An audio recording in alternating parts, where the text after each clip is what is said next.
she's settled down now. Welcome to this webinar again with Carlino Cuono, right? I feel like we went over this, but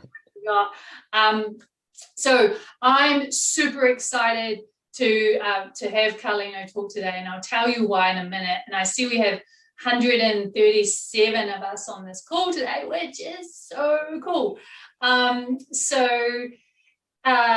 came across Carlino.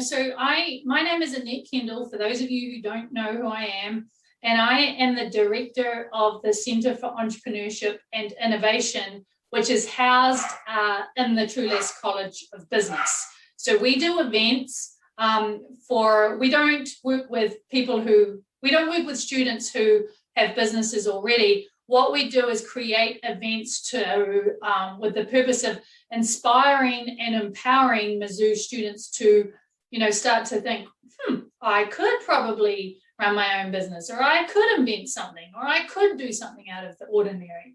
And one of the programs that we're running, that we piloted this semester, and we're launching formally next semester. So for those of you who are interested, reach out to me. We have this very exciting program going on where you get independent study credits for apprenticing with a frontier tech startup. So super cool program. And this is where I came across Carlino. So we're piloting this program this semester, and Carlino is actually working with a frontier tech company, construction tech company called Foresight. And he talked about how he's at Stanford doing civil engineering. And when COVID came along, he put his degree on hold. So you've only got your senior year to go. That's right, Carlino. Put his degree on hold and went and worked for this startup. And he's going to return to Stanford next fall. And I thought that is a super cool experience to share with students, that whole idea of like, let's just pause this for a minute and go try something else. And actually, what is it like to work for a startup? Is it as cool as we think? Or are there downsides? That kind of thing. So Carlino's here to share that kind of journey with you today. He's going to talk for about 20 minutes and then answer your questions. But one of the questions that he is going to talk about today, which is great in terms of entrepreneurship, is that question of how do you know when you're creating value? And it's not just for entrepreneurship. It's like when you graduate and you get a job, how do you know when you're creating value for the company that you work with, or the consumers, or the people around you? So I'll pause there. I'll let Carlino take it away. Before I do that, I want to say thank you to everybody who is on this webinar. I know that you have many options. We are all competing for your time. There's about tons of things that you could be doing with this next 60 minutes. And so thank you for choosing this one. And on the subject of delivering value, I know that we will deliver a lot of value to you. All right, Carlino. Thank you for the great intro. And I want to reiterate, thank you for attending. I appreciate it. Let me pull up some slides that I have, and I'll get started. Does that look okay? Yep, we can see that. Awesome. Well, as Annette said, my name is Carlino, and I'm currently working at a construction tech company called Foresight. I guess my position could be described as product work. And I guess today I'm going to talk to you about my current job, what I do, why I decided to put off my senior year at Stanford to work at a startup instead. And I'll also go over some of what I've learned about user interviewing kind of in the real world, sort of. And I heard that this class has some things to do with user interviewing, so I hope that's useful for all of you. And then afterwards, happy to take questions on, choosing to work at a startup, construction tech, or user interviewing. But I guess I'll start with a little bit of background. I guess I came into Stanford wanting to study architecture at first. I've always been interested in buildings, but I decided to, pivot to something more technical and studied civil engineering. I haven't finished my degree yet, but I think I want to work on problems at that scale, kind of cities and buildings. And a great part about Stanford is that kind of everything is in the context of technology. It's also a terrible part about Stanford that everything is in the context of technology. It's really a bubble. I really feel it when I come home that like, wow, I've just been kind of soaking in, tech speak all the time, and kind of have to reset myself to my usual friends. But what's I think really great about technology in general is that, everyone, not just people in Silicon Valley, have the opportunity to create disproportionate impact now that wasn't possible before. And I think that's especially true in construction. It's really an antiquated industry and it's been stagnant for a long time. And there's so many opportunities to kind of digitize old processes and bring them into kind of now.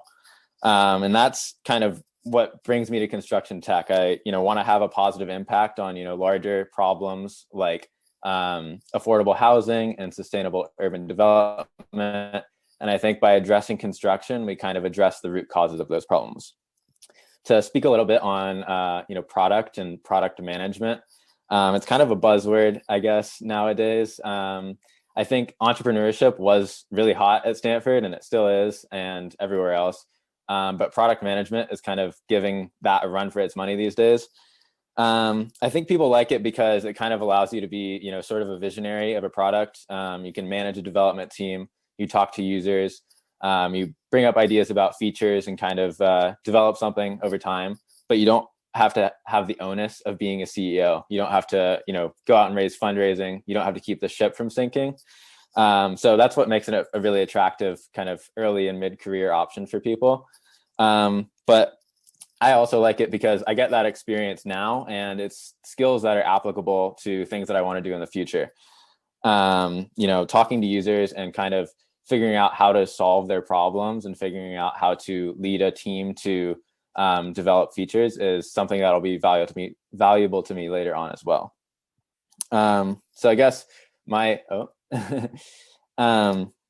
my kind of plan right now is to front load a lot of learning. I think that, I want to, make construction better. And that's like a huge task, and construction is very complicated, and, untangling that problem is very difficult. So I don't have any shame in saying that I want to, work for other startups, work for construction companies, and kind of understand, how to build a product, but also understand what it's like to work in construction and what it's like to, be the user of the technology.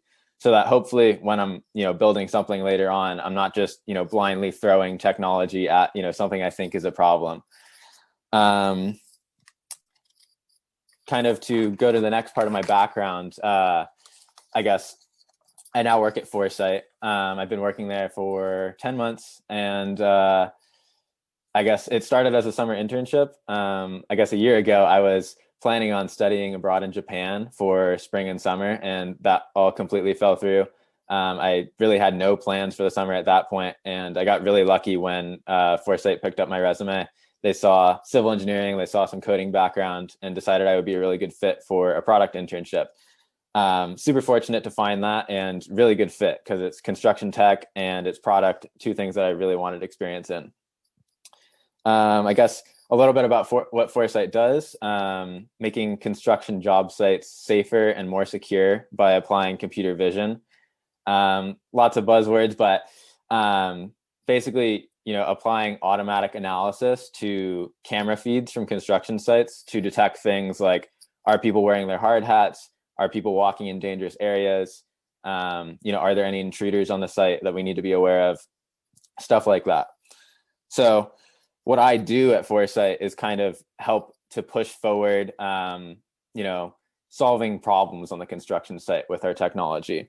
I get to talk to a lot of users and learn from them and kind of bring those ideas back to, features that we can build. I also get to kind of understand and develop different aspects of the business side, whether that's, how we stack up against the competition or how we distribute to different job sites across the country. So I guess I'll talk a little bit about the decision to stay on full time.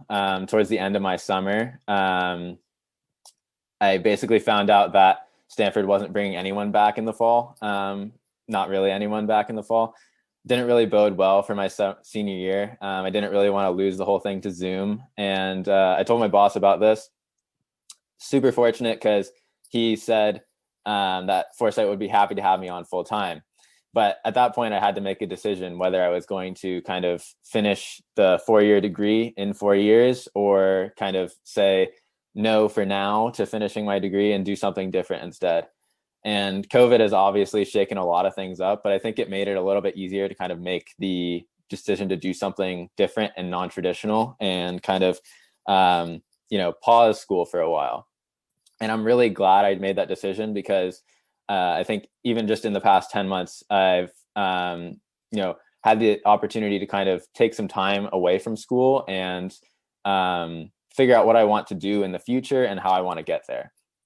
And it's also been great working in a really inspiring environment like Foresight, where, it's a growing startup. We get to see, new customers come on every month and kind of get to see the company grow over time. And working for a young founder has also been, really inspiring. So now I'll spend a little bit of time talking about user interviewing, which I guess is kind of the bulk of my job. I think overall, it's critically important at a startup, especially to understand your user and establish that understanding early on, and then kind of reestablish it as you go on. So that's kind of the main point of user interviewing, is just to understand, what's unique about your user group, what's different about the segment that you're talking to. It's not just you have to narrow it down from just all people. And that kind of impacts, what you'll build and kind of impacts the constraints around what your solution looks like. We also interview to build user empathy, which kind of just means understanding how your users feel, how they interact with things at their job, how they might interact with your product. And it's also kind of this idea of building a model of the user in your head, something that you can kind of test ideas against and, kind of think would they like this? Would they not? Based on conversations you've had with them. Finally, and I think most importantly, we user interview for need finding purposes. This is basically, looking for pain and looking for frustrations that we can solve. You really can't just throw a technology at something and hope it makes it better. You have to, really find a specific real problem that you're trying to solve. And although talking to users won't necessarily tell you what to build, for example, at Foresight, we know that safety and security on construction sites is an issue. People get injured, people die, and security is theft on job sites is a huge problem. And so those are real problems, but it doesn't tell us what to build. We're now applying a unique solution to that.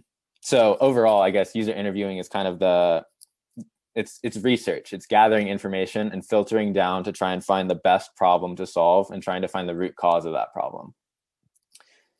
A couple of things to avoid. It's not really just yes, no questions. You really need to get deeper and to kind of understand their perspective and their worldview and why they do the things they do. You don't want to use leading questions, and you don't want to come in with any preconceptions about, answers that you want to hear.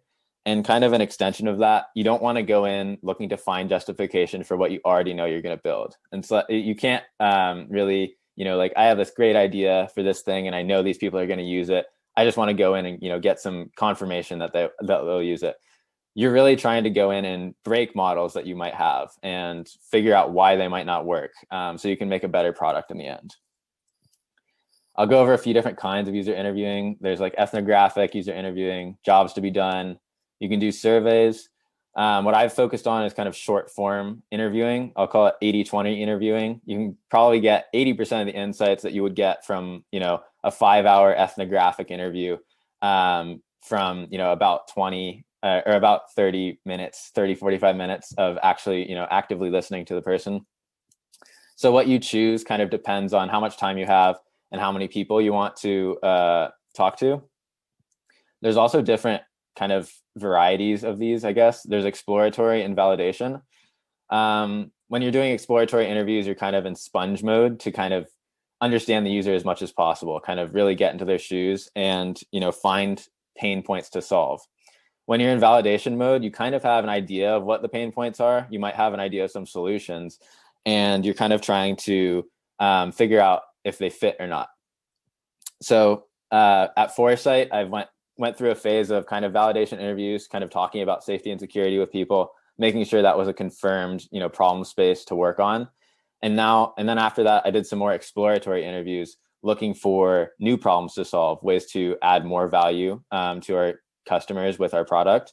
And now we're getting ready for another round of validation interviews where we're going to talk to people about some hypotheses we have on different problems and different solutions that we might add to the product. So some key concepts that I try and keep in mind every time I do a user interview. Context matters. So if you're able to do these in person, like body positioning, things that they're doing with their face or different noises that they make, it all kind of builds a better picture of, their perspective and kind of why, certain things might frustrate them or they feel certain ways about different things. Every person that you talk to has a unique frame of reference, and it's important to remember that their frame of reference might not be universally true. You can't just talk to one, project manager and expect that all project managers think the same. You have to really be, curious about why they make the decisions that they do in their day-to-day. And really the goal is to understand their true experience of, life and their job. User interviewing is a delicate balance of active listening and critical thinking. Basically, you want to, be in a frame of mind where you can encourage responses, both verbally and non-verbally, and, kind of really be focused on listening, but also you need to be ready to ask the right question at the end, whether that's asking why about a specific thing or, digging deeper in a specific area. And something I try to aspire to, the best interviews help people understand their own world a bit better. You've covered a lot of ground. You've, asked them really insightful questions and really found, that they can understand their own frustrations or own problems a little bit better because of the questions you've asked them. And, it's okay to kind of steer to a topic, but you want to remember that you're looking for the best real problem that you can solve. So you don't really want to suggest that, there's pain somewhere where there really isn't.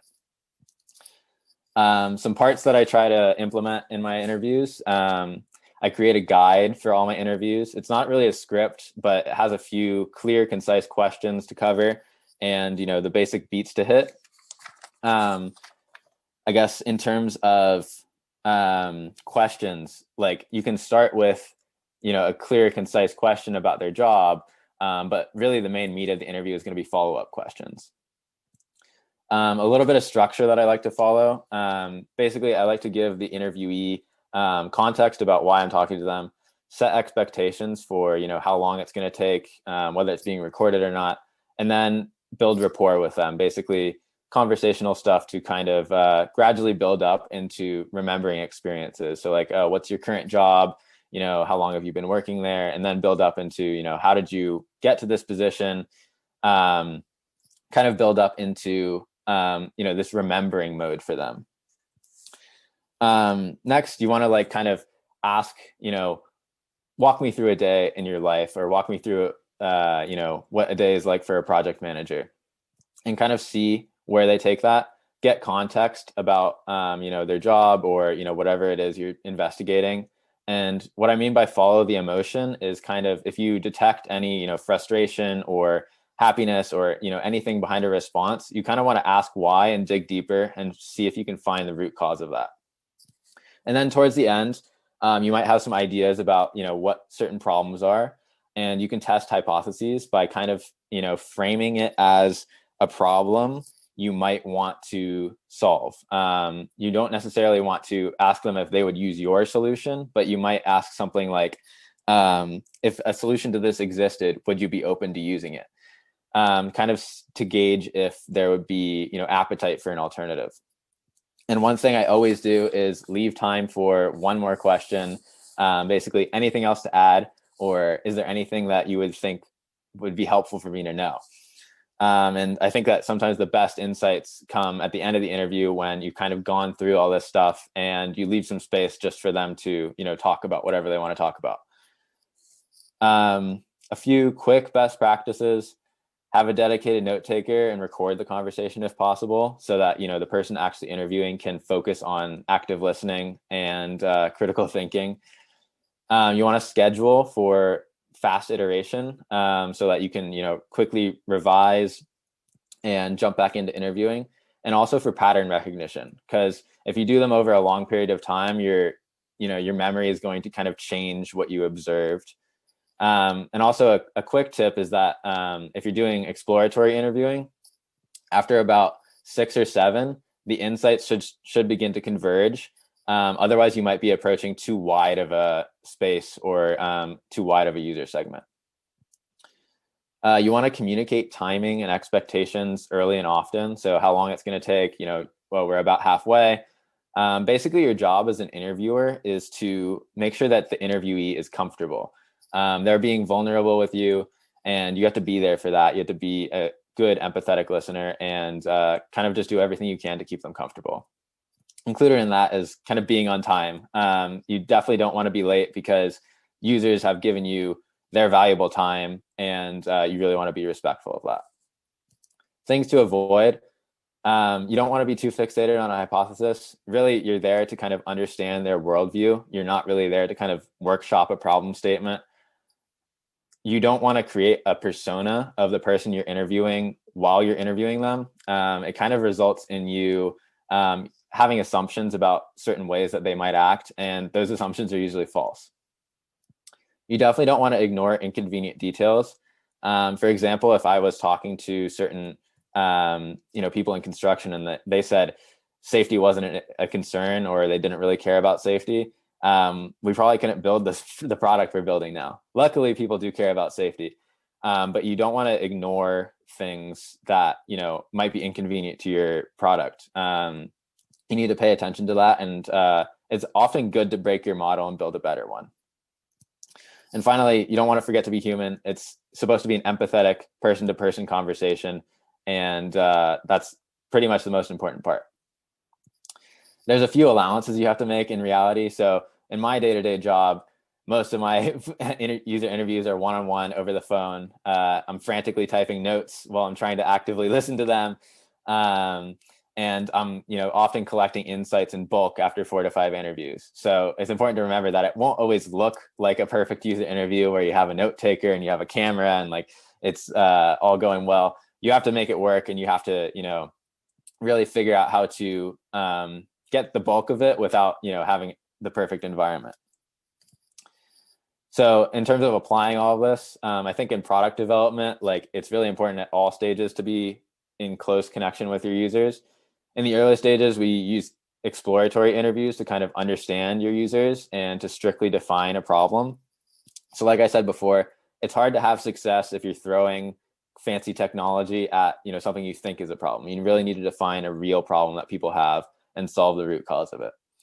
In the later stages, it's important to do validation interviews to kind of gather more info, keep in touch with your users, test these hypotheses you have about certain problems, and drive effective implementation by kind of fitting your product into what users are expecting. Generally, I think that listening to those around you can benefit you and your company greatly, because understanding where your customers' frustrations are and where your company or you can fit into that is basically, how to make your company a better place. And it's important to also remember that you can provide value by solving their problems or even just listening to them. Sometimes people are just looking to be listened to, and that's also helpful to remember. So in my opinion, you're creating value when you can clearly see things from another person's perspective, communicate these insights effectively to a decision maker, and ultimately contribute to providing a better work experience for your customers, users, or coworkers. We can apply the skills of user interviewing in many different contexts, both formally and informally, to learn more about the people around us and the problems and frustrations they face every day. With the insight into their lives, we can be more empathetic towards them and build better solutions that actually address their needs, wants, fears, and frustrations more directly. thank you for listening, and I'm happy to take any questions about any of the topics I covered or anything else. All right, thanks, Carlino. So yes, special welcome to my Management 4740 students who are here this afternoon. This is their class time, and everything Carlino has just talked about directly relates to what we're doing in this class. Management 4740, it's only offered every spring for those of you who are interested. For the rest of you, though, this is why I opened this up to be not only Carlino speaking to my class, but to anybody who is interested in coming along, because many of you may end up in jobs, especially entry-level jobs, where you have to do exactly what Carlino's doing, but also a lot of what he's talked about, you can flip the script on it and think about how does that apply when you're going into a job interview, right? So how does active listening apply? How does making the person who's interviewing you feel comfortable? Asking them when they say, any other questions, or do you have any questions? Yes, what is the problem you're trying to solve for your customers? Or, the role that you're interviewing for, what is the problem that it solves? All that kind of thing. I'll be uploading this recording to our YouTube channels at CEI Mizzou. The transcript hates my accent, right? But I hope you all got that. And so you will be able to see those slides. So let's go to the questions now. And I've got a couple of my own, but Christian asks, what is your job title at Insights? So it's Foresight. Yeah, mm-hmm. What is your job title? So I guess I was product manager intern over the summer, and now my job title is just product. I wouldn't say I'm like a product manager. I guess I'd self-describe it as like non-technical product. Great. So yeah, just throw your answers in the Q&A. They're coming in. Okay, I have a question. When you started out, or maybe it was just last week, one that was just going terribly. How do you cope? How do you cope with people going, not interested, hang up, or things like that? What makes you pick up the phone and do it again?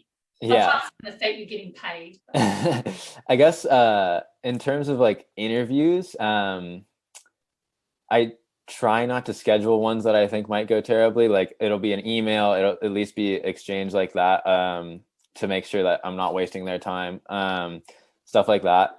I guess an experience I've had with the alternative was kind of cold calling different security systems integrators. Yeah, I guess when you pick up the phone and they're not interested at all, you just have to move to the next one on your list and call them, and keep up the faith that you have a product that's interesting and a product that people want, and something that someone will pick up the phone and be interested in talking to you about. Yep. Somebody in one of my classes presented last week and said that Walt Disney got rejected 300 times. So maybe you want to go, okay, I'm going to keep doing this till I hit 300 no's, and then I'll get the 301st will be the winner, right? So Aaron asks, do you have any? So Aaron, Aaron, right? So Aaron Heinekel is one of our Mizzou students who is apprenticing with Foresight, the same company that Carlino works for. So do you have any entrepreneurial intentions for the future? If you do, why? I guess, yes. I guess I used to be kind of afraid of, when you're going in a job interview, like, oh, what do you want to do in the future or whatever. I used to be kind of afraid of saying like, oh, I want to found a company. It seems like a very popular thing to say these days. I think I do. I think I want to, have, big impact on the world and these problems that I'm interested in, like affordable housing and sustainable urban development. And I think, I don't think I'm ready for that right now. I think like going out and founding a company right away out of college is great or whatever. But I don't think for the problem that I'm interested in, I'm ready for that. I think that I do need more experience both in, startups and operations, and also understanding construction and understanding the problem that I'm working on. A lot of startup founders, the best ones or whatever, are in their 40s because they have industry experience. They've understood, what it actually is that you need to change about the industry to progress it. So yes, eventually I do. And I guess the why is to have big impact.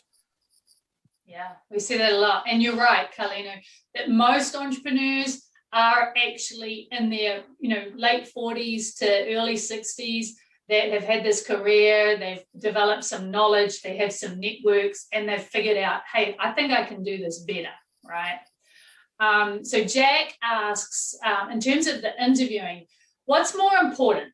Is it more important to understand and give feedback to the interviewee, or is it more important to just be an active listener and soak up the information? I guess that is the thing. You want to be reacting, but then you also want to be taking it in.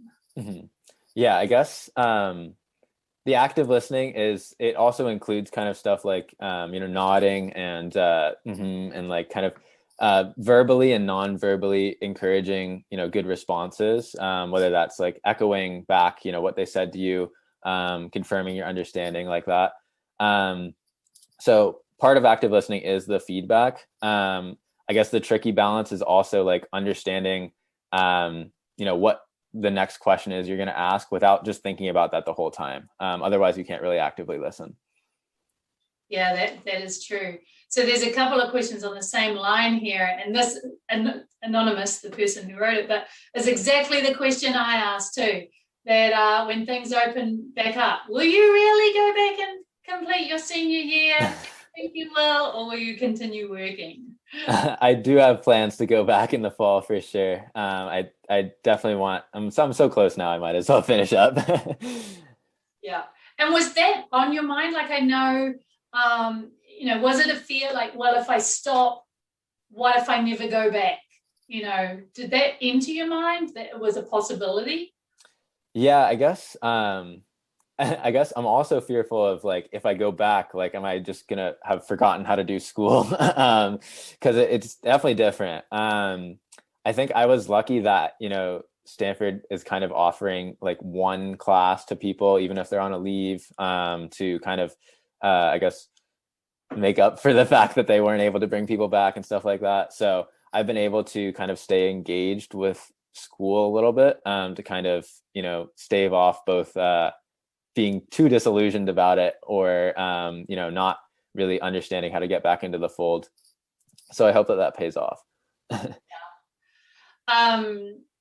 So Garrett asked this question, and could you go, I know that I talked to you about this as well, like go into a little bit more detail about how you were able to get that interview. Like you said they found you, right? Foresight found you.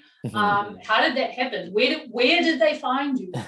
Yeah, I guess I was actually talking about this with my boss, Ariel, the other day, but basically like when COVID hit, there was like, I got a ton of emails that were basically like, oh, like, are you looking for a job, etc. Tons of people were looking for jobs and tons of people were also, sending out resources for these things. And at that point, I didn't really have any other options. So I was basically just putting my resume onto, different Airtable documents, putting them out there and just seeing what might happen. I did not get a lot of other response, but it only took the one, and here I am now. And I think that that's kind of a testament to, doing a lot of little things and doing the little things right is important. And I guess there is like a top end to doing too many things. I think you can definitely spread yourself too thin. And when I'm at school, I definitely kind of tend to do that. My friends know. But I think like being able to expose yourself to as much opportunity as possible and being ready for it when it's there is definitely, everybody says it, but that's how it comes to be. Right. Yeah. Let's talk a little bit about, working for the startup. So, it's fast paced, it's inspiring, especially you're working for, a young founder, Ariel. What are some of the why are you comfortable talking about their downsides? Is this something you would recommend to students once you graduate, go work for a startup? Like, what's the downsides? Yeah, so I guess I'm in an interesting position because working for Foresight has been a really great experience.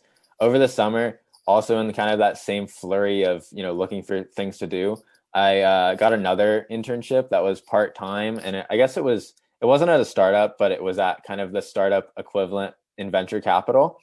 Um, Much different experience, completely unpaid, and like I did learn a lot, but I think in terms of work environment and in terms of what the expectations were, it wasn't really as good. And I think like it's kind of hard to tell before you're there, but you can kind of get a gauge of it from talking to whoever's employing you, to see if it's going to be a worthwhile experience or not, and kind of try to avoid some of those downsides. But I definitely think it's especially with students like looking for jobs and looking for experience at startups and stuff like that, it's definitely easy to kind of stumble into something that might not necessarily be the best work environment, might not necessarily give you what you're looking for. So definitely important to be a little bit cautious around that. Yeah, we know that generally people don't tend to stay working for a startup for very long because it can turn out, so entrepreneurs and founders can be super, passionate, but also, maybe they don't have interpersonal skills as much. Steve Jobs, not known for his interpersonal sensitivity, right? So they have this vision, and sometimes people can be a means to an end, right? And they have this pressure. We've got to make this company work. We've got to launch this product, all that kind of stuff. So people do get to a point where like, I don't think this guy or this woman cares about me, in this startup. What's your experience been working with Ariel? Oh, he's a great boss. Being recorded. So. Yeah, he's a great boss. I think he's on here now. I'm not lying. He's a great boss. Like I haven't worked for that many people, but he's the best boss I've had. I really he's not like lost in the Foresight vision. He really cares about his employees and cares about like my career going forward too. And that's been a really great experience, and I really am really appreciative of that. Just very fortunate. So having taken this year out, are you going back to Stanford with, is there anything you're thinking about changing in the way that you perceive your classes? Do they have more relevance now? Or is there any, habits or strategies that you think you're going to employ? Yeah, definitely. I think like taking the time away from school has given me a lot of opportunity to kind of have some perspective on like how I spend my days at school. Previously very hectic and like jumping to different things and doing lots of extracurriculars. I think I'm going to stop doing a few of those extracurriculars, just to have more time to kind of focus on whether that's coursework or friends relationships or just learning more and going to like maybe different speaker events and stuff like that. I would guess kind of in a different way, working at a technology startup has kind of made me feel like I need more technical classes. So I've been thinking about changing my master's program to computer science. By the same token, I don't know if that's completely necessary for what I want to do.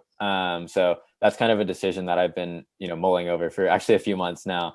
And I've had the opportunity to kind of think about that and kind of also talk to people that work in industry, to kind of, get their opinion on it and stuff like that. So yeah, I'd say there's a few things that I would change. And I'm glad I have the opportunity to kind of take some time to think about that and refocus going into my senior year. Great, good stuff. So shifting back onto the interviews now. So Stephen has a question here. It's two parts. So what perspective do you have in your occupation of work dealing with perspective growth through customer interactions? And follows that up with, do you believe that the customer is always right, or do you beg to differ? Yeah, I guess, sorry, could you repeat the first one? Yeah, so that what perspective do you have in your occupation of work dealing with perspective growth through customer interactions? I see. Yeah, I guess I think that it's definitely important to like listen to your customer and kind of, especially at the early stages, you're going to be, working your butt off for a few customers and really trying to make the product right for them. Because you don't want to lose them once you have them. And you're not really focused on kind of mass appeal. So I think the priorities shift once you have a lot of customers, and you might not necessarily change every little thing based on what one person said. But in the early stages, when you're looking for, kind of a fit with your current customers, it's definitely important to take in their input. That kind of relates to the second question. One thing that I've learned, or that I've been told also, is that if a customer says like, you need to build this would be really useful for me, it's not necessarily the thing you're going to go and build. I think what you get out of a user interview is never one answer like, okay, we're going to build this. It's usually just a perspective on a problem and hopefully a deeper understanding of how the other person sees the world. For example, in one of my classes, we were doing user interviews, and we were talking to building managers, and we were asking him about different problems he has with management, how, he has to bring maintenance people in and stuff like that. And then he was like, yeah, if there was just like a really long vacuum that I could use to go across the atrium so I could vacuum off the sill, that would be great. You guys should build that. And we were like, okay, yes, that would be great. That would solve his problem potentially. But at that point, you have to ask like, why? And like, what would that clear up? And we found out that, normally a maintenance person has to come in, it interrupts the schedule of the building, stuff like that. So that informed more of, the bigger picture. You can't just take what they say completely at face value. There's kind of like, I don't know, something about Steve Jobs again, how he said, if you asked the customer what they wanted, they would never have come up with the idea of the iPhone, right? Mm-hmm. So, yeah. Amy asked a great question here. Are there any red flags to pay attention to in interviews? Yeah, I guess I'm sure there are. I have to think a second. I guess kind of like that's something to perk up to for sure, is like if someone says like, oh, if you had this, like, or like this feature, like you need this exact feature, kind of like real specificity about like certain thing that they want. That's like a red flag to pay attention and to kind of dig deeper. I guess in terms of like other red flags, I'm not too sure. Like things to avoid, I guess. Yeah, I guess I would just pay attention to their emotions. Like if they seem very frustrated, or they're talking, even if they're just talking about their day and something changes the way they're talking, that's something to pay attention to and to dig deeper into as well. Yeah. So on that, dealing with frustrated customers and different emotions in their calls and things, are there skills that you've developed in the last 10 months working at Foresight and doing this role that you kind of wish that you had learned in school, or that could be added to the curriculum in college? What are their life, or not life skills, but those soft skills that maybe we're not teaching? Mm-hmm. Yeah, I guess I was lucky that I was able to stumble across some classes where we actually talked to people like in the real world, sort of, and got to interview them. And I think that like just going out of your school and talking to people that are just outside of your school, outside of the bubble of the school, and working in the real world and kind of just listening to them and understanding their problems, I think that would be a great thing for everyone to do in college, especially at like this stage of life. Right. Yeah, away from the your normal peer group, right? Mm-hmm. And I remember we had another speaker once, must have been last year, who said when he was in college, he just knocked on the doors of professors. I was like, what are you working on? People love to talk about themselves, you guys. So if you ask someone, what are you doing? What are you working on? What problems are you solving? They'll tell you. So, yeah. Aaron, so what do you like to do in your free time? Oh, wait, do you have free time? Yes. I guess recently I've been pretty busy with work, but I guess I enjoy music, dance music, and I like taking long walks every day now. I think I was very privileged at Stanford to be able to like bike to class and like have a great place to walk around. And I didn't realize like now I need to take a walk every day. And it's very nice to get outside. I play lacrosse. I haven't really played in a year because of COVID, but that's something I like to do. And also involved in kind of, I guess you call it a sports spirit committee at Stanford. So like those are kind of fun distractions, I'll call them. Fun distractions, yeah. So Carlino, have you had much interaction with Aaron as the apprentice with Foresight? Like, can you talk a little bit? Are you in a position to be able to talk a little bit about the mission control program with the students and what, say, for example, Aaron's been doing so that students who might be interested in signing up for this program in the fall can learn a little bit more about it? Yeah, definitely. Working with Aaron's been great. And I think we have 4 interns right now. And basically another interesting aspect of my job that definitely wouldn't have happened if I was just an intern over the summer is that now I get to kind of have some management experience myself and kind of creating kind of projects for these new interns. So I know exactly what Aaron's working on. He's working on some marketing stuff for us. So basically, now that we've just come out of stealth mode as a startup, we're looking to kind of expand our outbound marketing and kind of begin to look at collecting more customers. And basically, he's been looking at, doing competitive analysis and seeing what other companies are doing and doing great research on, different customer acquisition channels. And eventually, I think I'm going to have him, start setting up some marketing campaigns of our own and stuff like that. So he definitely has, and all the interns will have like a pretty big impact on, the direction of Foresight over the next year and beyond. Yeah. And it's around about 10 hours a week that they're spending, right? Is that right? Yeah, I think so. Yeah. Aaron, if you want to throw something in the Q&A there, anything that you have to add about this experience, thanks for coming in. Would be great. On this subject, so Aaron Heineckel himself, so he actually is an entrepreneur, has had, from I'm trying to think of the name of his talk, but Aaron Heineckel has had a lot of side hustles, if you will, and he is at Mizzou, and he is going to be our next speaker on next Tuesday night. Just let me just check that one moment so it can get on your guys' radar.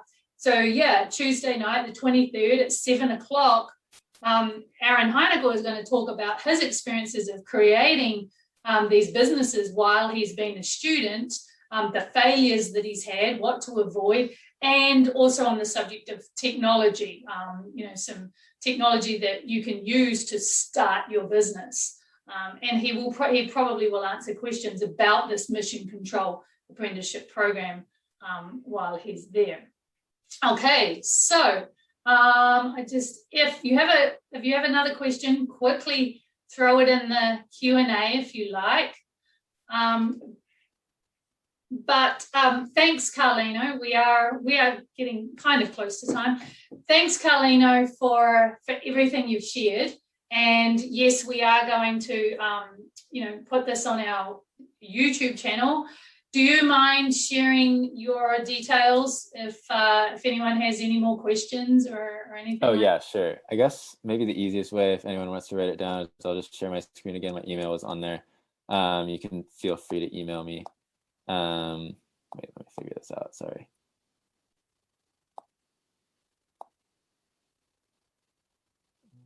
That's not it. Oh, can you see this? Yep. Mm-hmm. Yeah. My email is cuono@stanford.edu. Yeah. Yeah. So feel free to email me if you have any questions or want to talk more about construction tech. I'm I guess, a pretty big construction tech nerd now. And I do think like, that's what's kind of interesting is like being in the industry and being able to talk to people that are also, nerds about the same technology that I'm interested in has kind of, affirmed my belief that, it's something that I can do with my life. It's something that I, can follow in my career. And yeah, so if you're also interested in construction tech, let me know. That's great. Yeah, just trying it out and finding out, is this my space? Are these my people or not? And if it turns out they aren't, well, then you've eliminated one option, right? So it's still progress. Okay, I'm going to share my screen, you guys, for the QR code. I